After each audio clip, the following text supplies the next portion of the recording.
All right, welcome to installment number 2 on McGinley's Irish Pizza.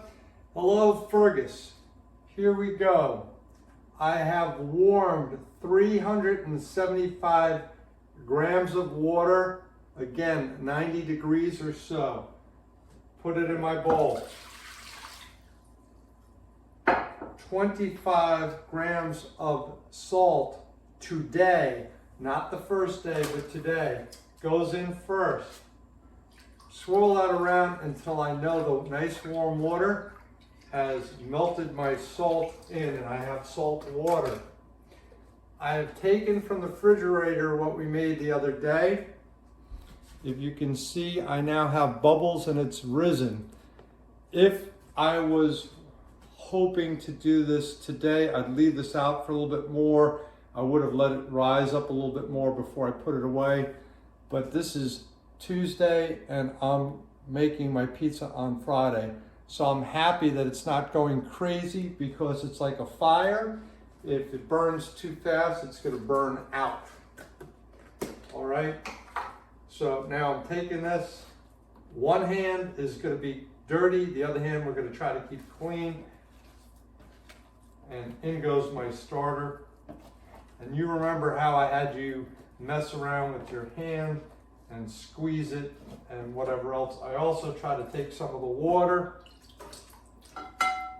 and rinse the bowl just like a good priest that Fergus could have been if he wasn't such a horn dog.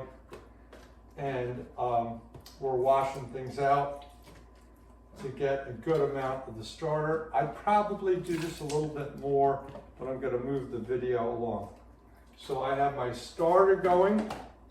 Remember, look at this gluten content. We already have the good stretching going on because the gluten has been building and overnight, getting good strands. But I want to break that down so that I don't have too much in one section of my dough ball when I finally make the dough.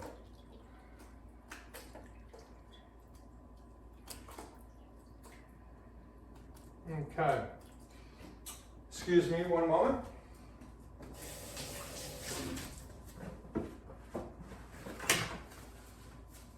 One of these days I'll get a fancier camera and we can hit pause more often. All right, remember I'm using olive oil on my hand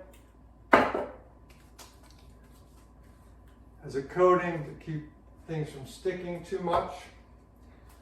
Before I started, I took my scoop and I scooped almost 700 grams through my sifter, any type of sifter, this type, just to break up the flour so it goes in nicely. And that way when I mix it in here, it's nice and loose. Trade secret. It's really 690 grams of your 00 flour. I gave you Caputo online that you could find, or All Trumps, which you and I could share. But this is the Selmolina. I put about something like 50 grams in, and I'm sorry, the rest would be, the 650 would be the regular 00. And that's gonna give it a little bit of yellow flavor and color, a little wheat flavor and color, and a little bit more stretchiness. All right, so my flour is in. Now comes the messy part that you remember. One hand is kind of clear and the other is going to do the mixing.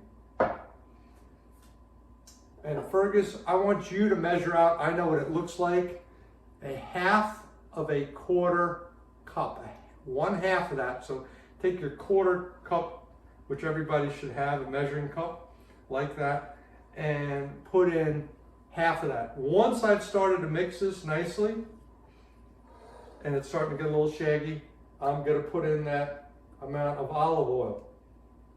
And that's gonna give it its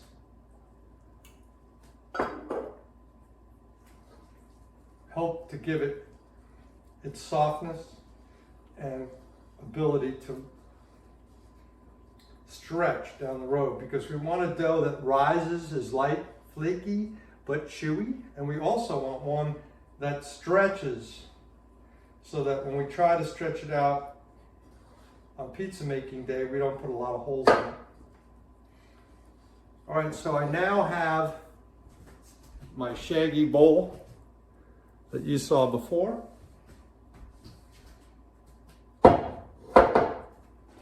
And I'm going to ease it out onto the surface. From now on, I'm going to start treating the dough gently. Probably did that even harsher than I normally would. I have a little flour in the bowl left. I'll show you what I'll do with that. So hopefully you can see the dough. There's some light pieces, there's some really wet pieces, and I'm just going to start mixing it with both hands. If I feel like I need more olive oil, fine. I can move everything towards the center, even if it's all crumbly. And now what I'm going to start to do is I'm going to take the palm, fingers up, just smash it down, going away from my body, then pulling it back, maybe even folding it over, gathering it back into a glob, pushing forward, and rolling it back. And you did this part, so you kind of know. But I'm going to do it a little faster now. And I'm going to just shut up while I'm doing it for a minute.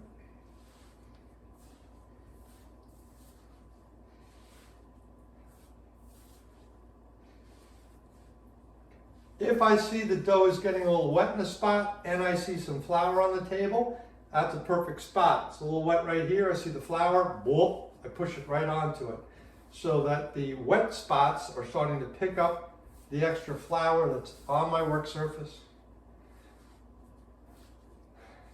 Pushing, gathering back to the middle. Pushing, gathering back to the middle. And remember, at some point, it's going to start sticking all over my hands.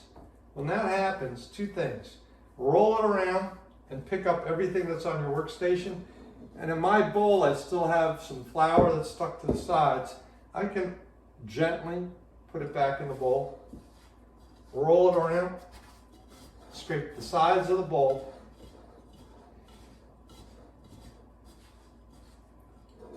put it back on the work surface, and start that process over again. When I'm comfortable that I have enough out of the bowl, I'm going to pour some more water into it.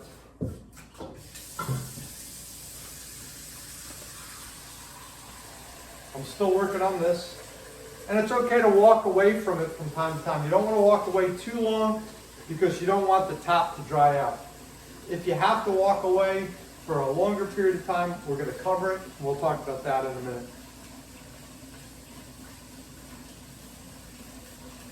Gathering, pushing. Very simple motions. You had them down. You were just doing them slower, which is fine because that was your first go. We are not being violent. We don't have to really knead this dough much because time is going to break down our dough and make it delicious for us. That's the advantage of having it in the refrigerator for days. All right, it's starting to get a little tacky. I'm going to take a break for a second.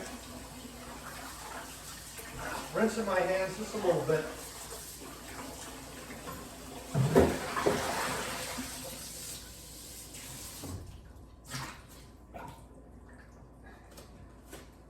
Make sure you dump all the water out of this bowl. I don't want to add moisture to this.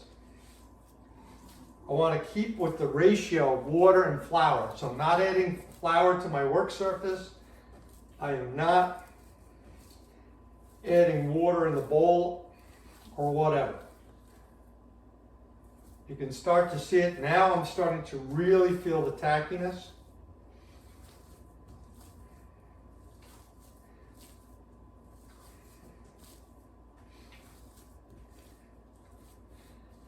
And you saw that pizza scraper. I could always, if I'm real worried about the dough getting very tacky, I can do that. I can also lift it and fold it under.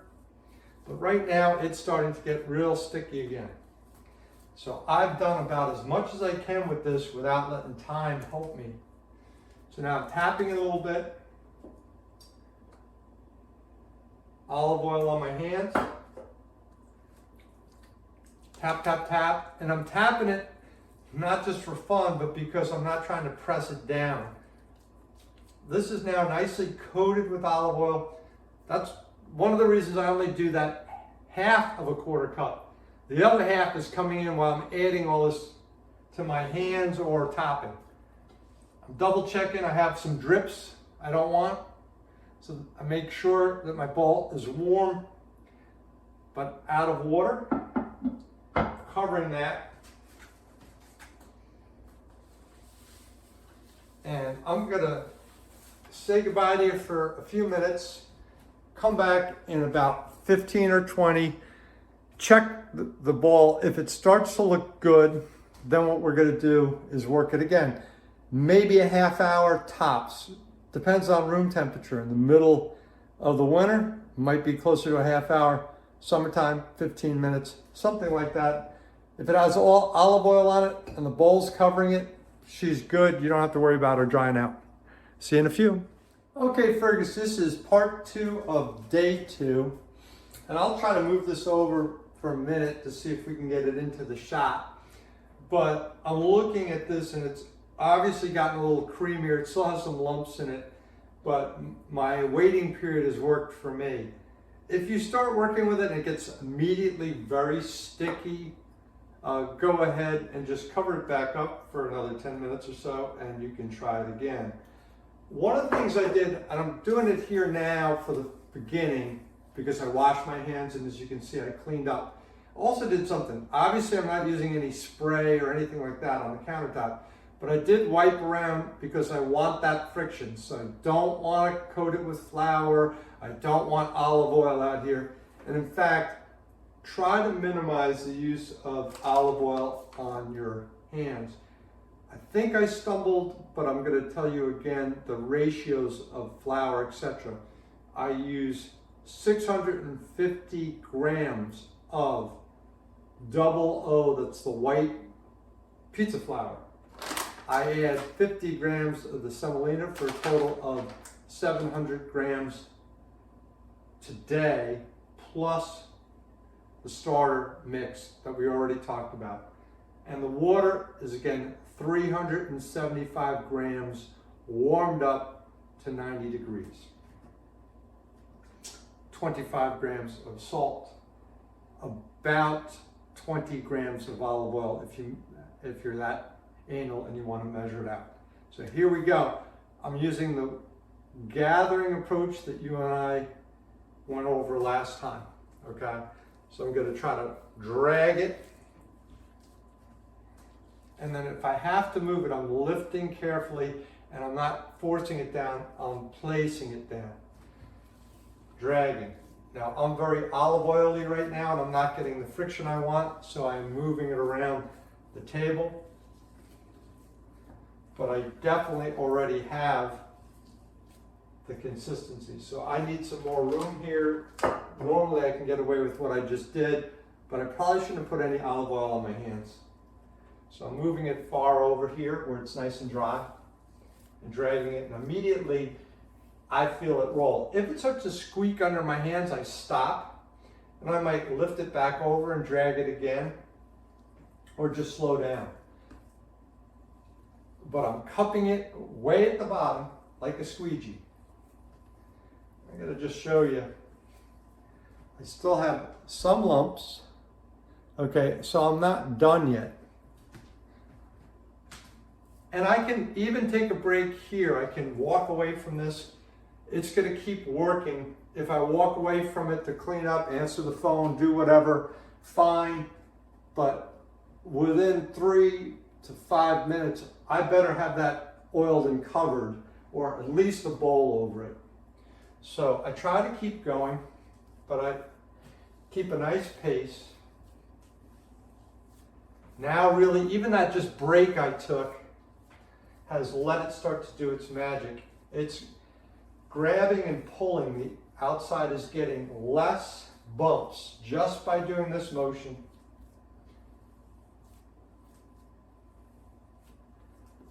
And I'll show you what I'm talking about. You can see it's getting less bumps. It does have some pulls, and that means that my gluten is not all the way working yet. It needs a little bit more breakdown period. So I could force through it again and reball it. That'll make it real sticky and I'll have to cover. So you're just gonna have to humor me. Think of a good joke or some better entertainment than I can give you at the moment. All right, I can tell you what, this is telling me, in my opinion, I'm getting close. I'm gonna give it just one more small coating. I'm smoothing. Starting to feel like a baby's ass, but it's not quite there yet. And I don't want the fact that I'm worried about making a video make my pizza of less quality. So I'm gonna give it one more rest period, maybe another 10 or 15 minutes. Come back, do that process again. I might even skip that one and get right to the ball making. I'll talk to you. All right, Fergus, this is part 3 of day 2. Couple of things. I actually got sidetracked. I had to do a few things, but I'm not worried. Let my dough work for me in the meantime. And I can immediately see that things have progressed in my absence. The dough is kind of relaxed. It's gone a little bit more to the side, and it's definitely creamier. You'll notice I am not going to touch the olive oil this time. What I decided to do, I'm sorry, I just got a warning about power. What I decided to do is wait a little bit also, because I'm actually going to cut the dough into 4 pieces and work the smaller balls a little bit more than normal, just to give you an idea of what we're doing with here. So this is a really handy thing. It's only a couple bucks, but it's metal, and Susie might start yelling at you if you're not very careful with it. If you come down like this on your counter surface, depending on the surface, you're not going to be happy. I only use it to clean up and help lift the pizza. So I have a plastic one. It's cheaper on Amazon. I think it was like $2. Okay. And I'm going to cut with this. It's going to be a little more difficult, and I'm just going to eyeball it. So I'm cutting it into quarters because I make 4 pizzas out of this. You're going to make 6. So you can make your star cut so that you have 6 pieces. As I'm getting them separated, I'll bring one over to the camera. They're going to look like a piece of pie. And these are the ends I'm going to want to worry about. Now you can just start rolling them on the tabletop, but at this point, because this is pretty well formed, I'm going to take the smooth end, bring it around, squeeze the bottom a little bit, and I almost have my ball ready. Almost. I want to make sure my bottom is closed and that the bottom stays the bottom from this point on. And even when I'm making the pizza, as you saw, I corrected you about don't flip it over and over. Keep the dough up, because if you have the nice ring that you're leaving alone, you flip it, now you're putting weight on it. So I'm always going to start thinking top now. Just got my hands cupped, and I'm rolling this. If I have any crumbs on the table, I want to get away from them at this point. And this is what I mean by check the bottom. If it won't close, I can actually pinch it shut. And then the weight, when I put it away, is going to take care of it. You'll trust me, when you start making them the next day or a couple days from now, you'll appreciate that that bottom's closed, so you have a nice flat surface. All right, I'm not going to shoot all the video of the rest of these. I'm just going to show you what I do with the dough boxes.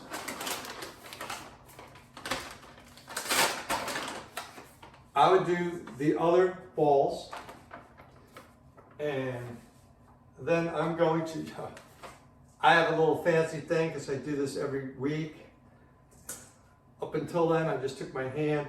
Sometimes I ended up doing too much with my hand. I never did too little, but you just want to have a little bit of semolina or cornmeal, but I like semolina for this part, or white flour because it's more forgiving. So I'm using this, I'm just dusting the area. I'm gently lifting the ball. I'm putting her in, and then I would tap, tap, tap with the olive oil. You've seen that part. After I have them all in, close it up. If I'm cooking later that day or tomorrow, I would leave these sit out for another hour. Then I put it in the fridge. Right now it's Tuesday, I'm going to Friday. So as soon as I'm done, these babies are going to sleep. And they're sleeping until I wake them up about 2 to 4 hours. 2 minimum, 4 ideal, 6 or more pressing it because it'll start to flatten. Too much. It'll gush out. Then you have to roll. I can roll them back up if that ever happens. You roll them back up, give it another hour. So let's say you took it out at 11 o'clock in the morning and you look at it at 5 and go, oh my God, what did I do? I ruined my dough balls. No, you didn't. Roll it back up, put it in, wait an hour, and she'll be ready to go. All right, other than you see me put it in the fridge, you've seen it all, buddy. Happy pizza making.